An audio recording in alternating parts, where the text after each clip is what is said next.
kami dari SMA Negeri 1 Terentang kelas 12 MIPA ingin mempresentasikan hasil diskusi kami yang berjudul Frekuensi Gen dalam Evolusi. Perkenalkan, nama saya Riza Novitasari sebagai moderator dan penyaji 1. Perkenalkan, nama saya Dwi Pambudi sebagai penyaji 2. Saya Alia Ramli sebagai penyaji 3. Saya Eli Sundari sebagai penyaji 4. Di sini saya akan menjelaskan frekuensi gen evolusi. Peristiwa mutasi akan mengakibatkan terjadinya perubahan frekuensi gen sehingga akan mempengaruhi fenotipe dan genotipe. Mutasi dapat bersifat menguntungkan dan merugikan. Sifat menguntungkan maupun merugikan tersebut terjadi jika A. dapat menghasilkan sifat baru yang lebih menguntungkan, B. dapat menghasilkan spesies yang adaptif, C. memiliki peningkatan daya fertilitas dan viabilitas.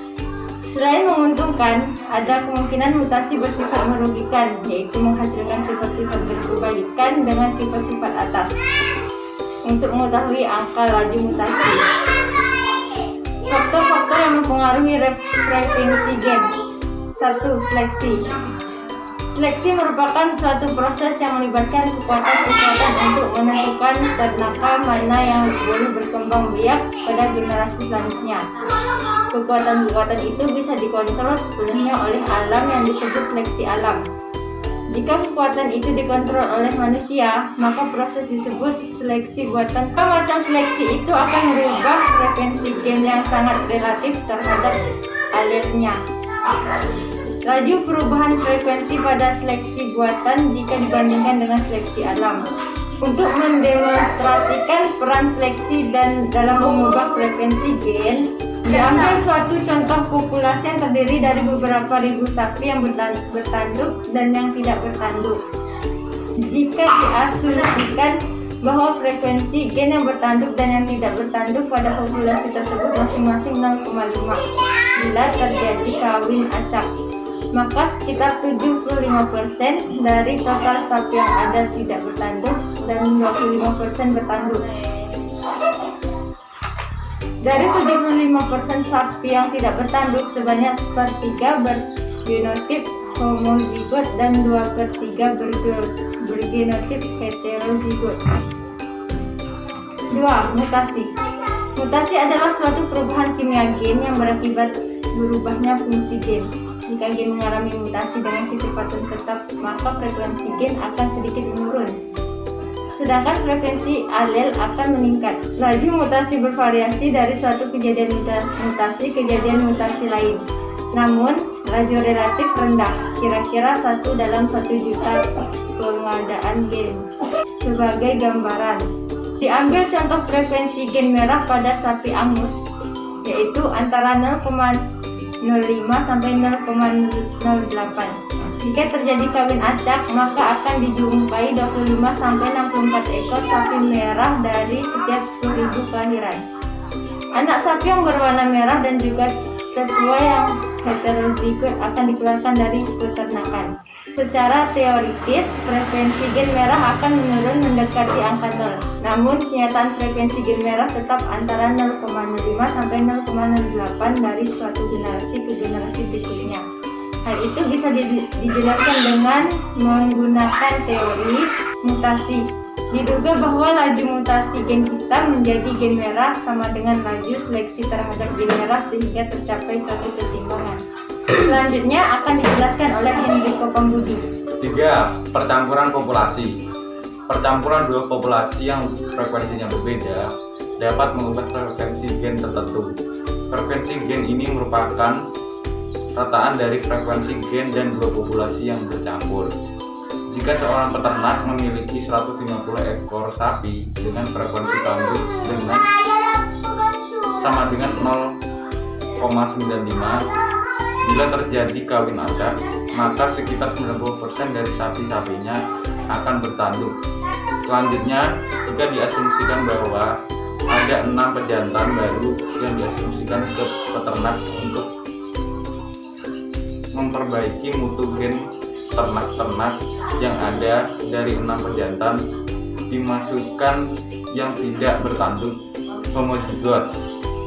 Frekuensi gen bertanduk pada kelompok-kelompok pejantan sama dengan 1/6 sama dengan 0,033 dengan asumsi bahwa tidak ada sapi lain yang masuk ke dalam peternakan, maka frekuensi gen bertanduk pada populasi itu selain terjadi kawin acak selama satu generasi 0,95 tambah 0,333 per 2 sama dengan 0,064.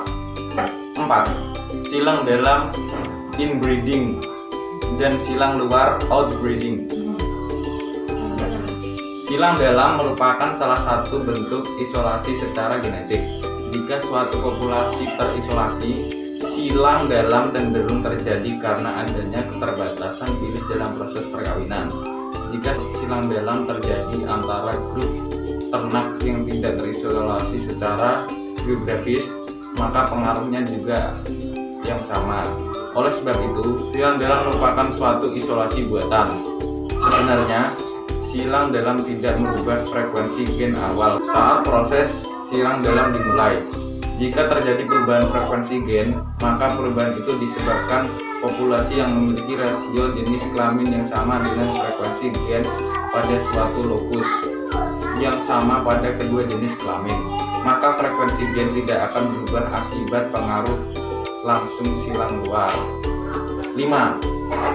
Genetic drift. Genetic drift merupakan perubahan frekuensi gen yang mendadak.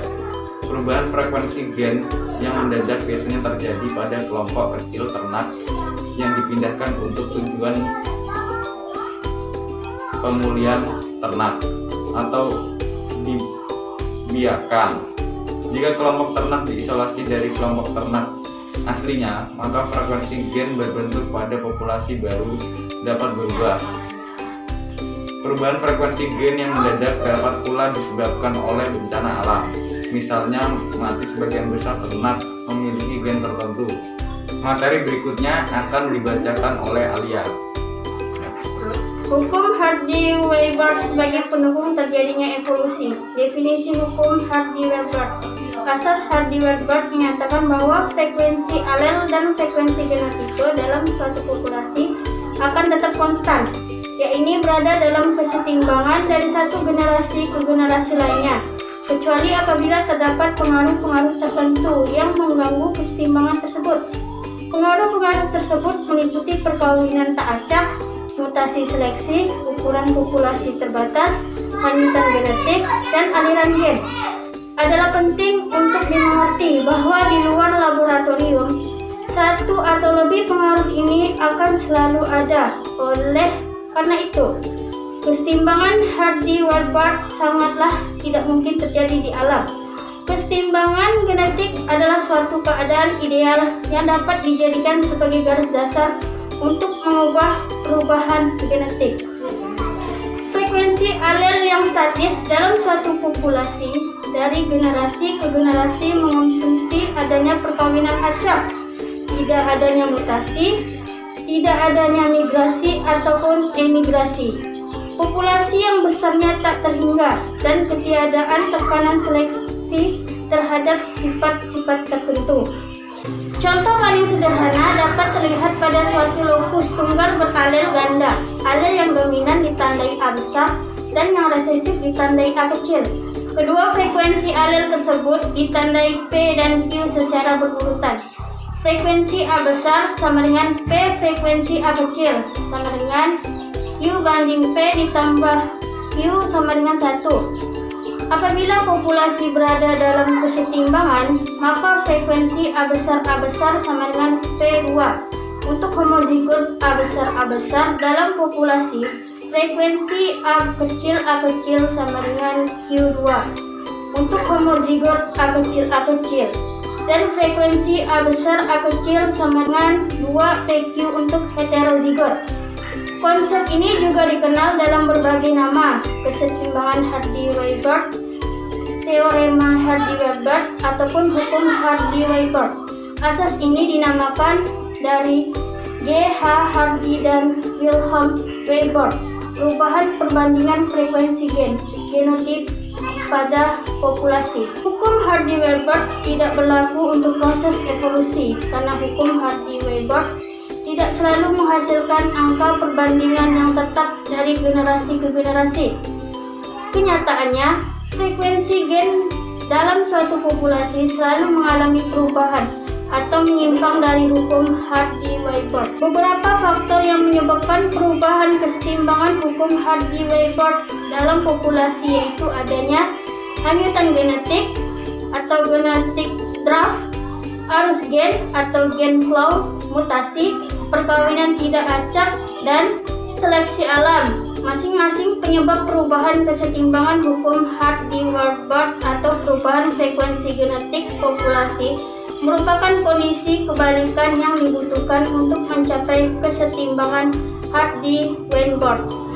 Berikutnya akan disampaikan oleh Eli Sundari.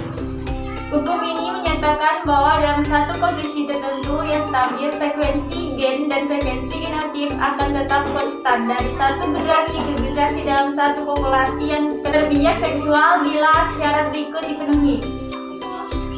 Genotip yang ada memiliki viabilitas, kemampuan hidup, dan fertilitas kesuburan yang sama. Perkawinan yang terjadi berlangsung secara acak, tidak ada mutasi gen, tidak terjadi migrasi, tidak terjadi seleksi. Hukum Hardy-Weber ini berfungsi sebagai parameter evolusi dalam suatu populasi. Bila frekuensi gen dalam suatu populasi selalu konstan dari generasi ke generasi, maka populasi tersebut tidak mengalami evolusi. Bila salah satu saja syarat tidak dipenuhi, maka frekuensi gen berubah, artinya populasi tersebut telah dan sedang mengalami evolusi. Penerapan dan teori evolusi hukum Hardy-Weber. Bila frekuensi gen yang satu dinyatakan dengan simbol P dan alelnya dengan simbol I, maka secara matematis hukum tersebut dapat ditulis sebagai berikut. Contoh penggunaan hukum ini ada sebagai berikut. 1. Bila dalam suatu populasi masyarakat terdapat tasa kertas PTC 64%, sedangkan bukan tasa PTC TT 36%. A. Berapa frekuensi gen tasa T besar dan gen bukan tasa T kecil dalam populasi tersebut? B. Berapa rasio genotipnya? Populasi Mendelian yang berukuran besar sangat memungkinkan terjadinya kawin acak atau panmixia di antara individu-individu anggotanya. Artinya tiap individu memiliki peluang yang sama untuk bertemu dengan individu lain, baik dengan genotip yang sama maupun berbeda dengannya. Dengan adanya sistem kawin acak ini, frekuensi alel akan senantiasa konstan dari generasi ke generasi. Prinsip ini dirumuskan oleh G.H. Hardy, ahli matematika dari Inggris, dan Weber, dokter dari Jerman, sehingga selanjutnya dikenal sebagai hukum keseimbangan Hardy-Weber. Sekian penjelasan dari kelompok kami, kurang lebihnya kami mohon maaf. Wassalamualaikum warahmatullahi wabarakatuh.